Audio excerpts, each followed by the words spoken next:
दैया, मैंने तो खाना खा लिया। क्या मैं योग करूं या ना करूं?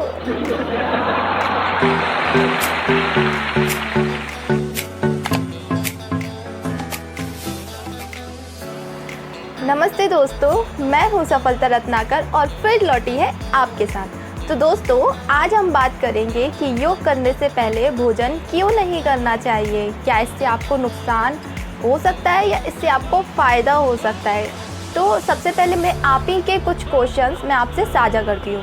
तो क्वेश्चन नंबर 1 ये है कि अगर कोई इंसान आपसे ये पूछे कि योग करने से पहले हमने करीब 1 घंटे पहले खाना खाया था और अब हमें ऐसा महसूस हो रहा है कि हमारा पेट खाली हो चुका है और हमारा भोजन पच चुका है, तो क्या मैं योग कर सकता हूँ?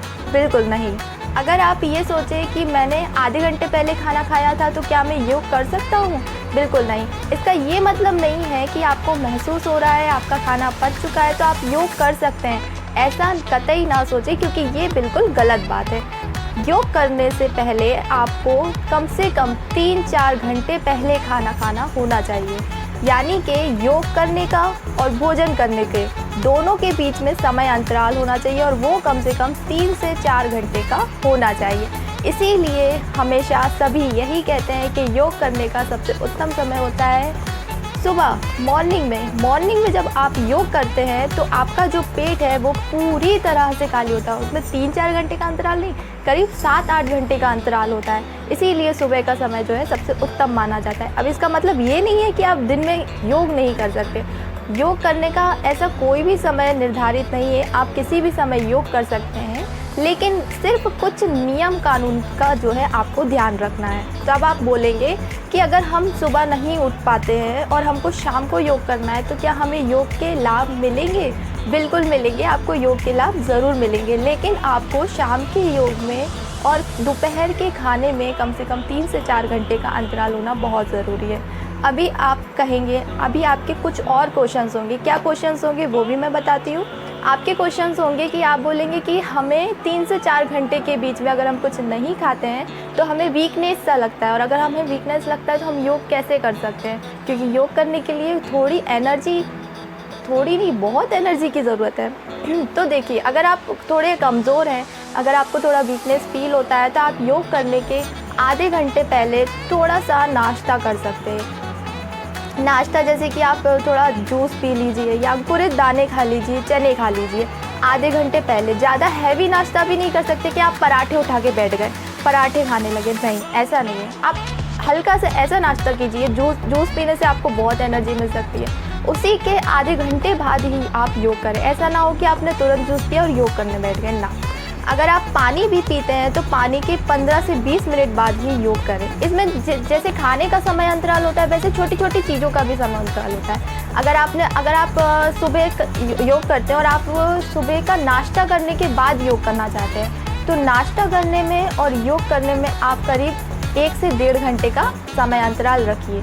और अगर आप सुबह की बेड टी के आदी हैं कि आपको उठते से चाय चाहिए, उसके बाद आप में एनर्जी नहीं आती है जब तक आपको चाय ना मिले, और कुछ में ऐसा होता है कि जब तक चाय ना मिले तब तक उनकी नित्य क्रियाएं भी नहीं होती, और योग करने से पहले नित्य क्रियाएं भी करना बहुत आवश्यक है।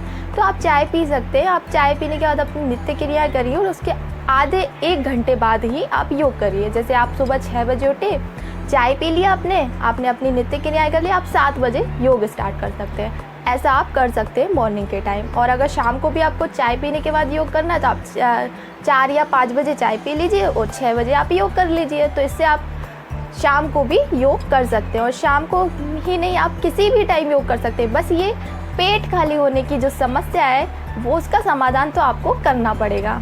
तो अब हम ये बात कर लेते हैं कि आखिर पेट खाली होना क्यों चाहिए। क्या हम खाना खाकर योग क्यों नहीं कर सकते? खाना खाकर आप योग इसलिए नहीं कर सकते हैं कि अगर आपका जो खाना पेट में रहेगा तो आपकी पाचन क्रिया चालू रहेगी, यानी कि आपकी पाचन शक्ति तभी कार्य करती है जब आपके पेट में कुछ होता है। जैसे ही आप कुछ खाते हैं आपकी पाचन क्रिया अपने आप चालू हो जाती है। अगर पाचन क्रिया चालू रहेगी और उस समय आप योग करेंगे तो जो पूरी बॉडी की जो शक्ति है वो पाचन क्रिया में चलती है। और आप योग कर रहे हैं, आप यहाँ से हाथ मुड़ा रहे हैं, यहाँ से, मतलब आपकी बॉडी का 2 जगह माइंड लग रहा है, एक तो पाचन शक्ति करने में और एक तो आपकी बॉडी के मसल्स को मूव करने में। तो फिर आप सोचिए कि आपका माइंड जो है कितना डिस्टर्ब हो जाएगा, आपकी बॉडी कितनी डिस्टर्ब हो जाएगी। तो इससे आपको क्या लाभ मिलेगा? बिल्कुल लाभ नहीं मिलेगा।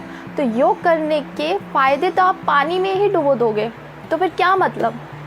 और अगर आप ऐसा करते हैं तो आपको, अगर आप खाना खाकर या कुछ भी नाश्ता का पीकर या तुरंत पानी पीकर भी अगर आप योग करते हो तो आपका अंदर से जी मचलाएगा, आपको उल्टी जैसा फील होगा, या फिर कभी कभी तो कुछ लोग उल्टी भी कर देंगे, पानी पूरा बाहर आ जाएगा। तो क्या मतलब ऐसे योग से। इसीलिए आपको जो है पेट हमेशा खाली रखना है। योग करने से पहले आपका पेट खाली होना बहुत ज़रूरी है। इसी से ही आप सही तरीके से योग का फ़ायदा ले सकते हैं। और जो योग करने के लिए जो पूरे शरीर में ऊर्जा शक्ति चाहिए रहती है, वो भी पेट खाली होने से बहुत ज़्यादा आपको मिलेगी। उसके बाद आप जब योग करके जो 2 मिनट बैठेंगे शांति से, आँख बंद करके, आप जब शांति से वातावरण में जब आप श्वास प्रश्वास करेंगे तो आपको जो आनंद की अनुभूति होगी वो आप खुद ही देख सकते हैं योग करने के बाद। तो आज हमारा जो टॉपिक था वो हमने कंप्लीट किया। और अगर आपके कुछ भी कोई भी प्रश्न होते हैं तो आप हमें कमेंट करके ज़रूर बता सकते हैं। तो अब मिलेंगे हम अगली वीडियो में कुछ नए से फैक्ट के साथ और कुछ नए टॉपिक के साथ। तो आज के लिए बाय बाय, टाटा टाटा।